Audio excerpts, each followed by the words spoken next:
ভারতের বহুল আলোচিত নিট পরীক্ষার প্রশ্ন ফাঁস কেলেঙ্কারি ও শিক্ষা সংস্কারের দাবিতে টানা ২৬ দিনের অনশনের পর তা প্রত্যাহার করেছেন শিক্ষা আন্দোলন কর্মী Sonam Wangchuck.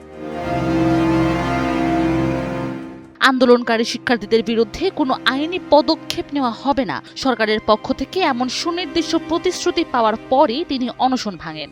Government is positive on not registering cases against those protesting peacefully at Jantar Mantar in Delhi. গুরুগ্রামের Medanta হাসপাতালে ভর্তি থাকা ওয়াংচুককে কেন্দ্রীয় মন্ত্রী জেপিটি নাড্ডা ও জিতেন্দ্র সিং নিজ হাতে জুস খাইয়ে অনশন ভাঙান। এ সময় মন্ত্রী নাড্ডা নিশ্চিত করেন, যন্তর মন্তরে আন্দোলনকারী বা সংসদ অভিমুখে পদযাত্রা করা শিক্ষার্থীদের বিরুদ্ধে কোনো মামলা দেওয়া হবে না। পাশাপাশি ফাস্ট ট্র্যাক আদালত গঠন, শিক্ষা সংস্কার ও আত্মহত্যা করা শিক্ষার্থীদের পরিবারকে উপযুক্ত ক্ষতিপূরণ দেওয়ার আশ্বাস দেন তিনি। The government is also positively considering suitable compensations for the suicide victims of recent NEET paper leaks. অনশন ভঙ্গের পর প্রধানমন্ত্রী নরেন্দ্র মোদী এক্সে পোস্ট করে ওয়াংচুকের দ্রুত সুস্থতা কামনা করেন। এক ভিডিও বার্তায় তিনি প্রশ্ন ফাঁসকে বেদনাদায়ক আখ্যা দিয়ে জানান, দ্রুত বিচার নিশ্চিত করতে আগামী সপ্তাহে পার্লামেন্টে ফাস্ট ট্র্যাক আদালত বিল পাশ করা হবে।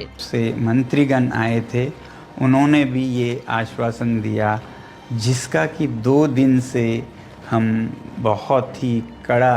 এদিকে ককরোচ জনতা পার্টির প্রতিষ্ঠাতা অভিজিৎ দীপ ওয়াংচুকের অনশন প্রত্যাহারকে স্বস্তিদায়ক বললেও তিনি স্পষ্ট জানিয়ে দিয়েছে, শিক্ষামন্ত্রী ধর্মেন্দ্র প্রধানের পদত্যাগ না হওয়া পর্যন্ত যন্তর মন্তরে তাদের অবস্থান কর্মসূচি অব্যাহত থাকবে।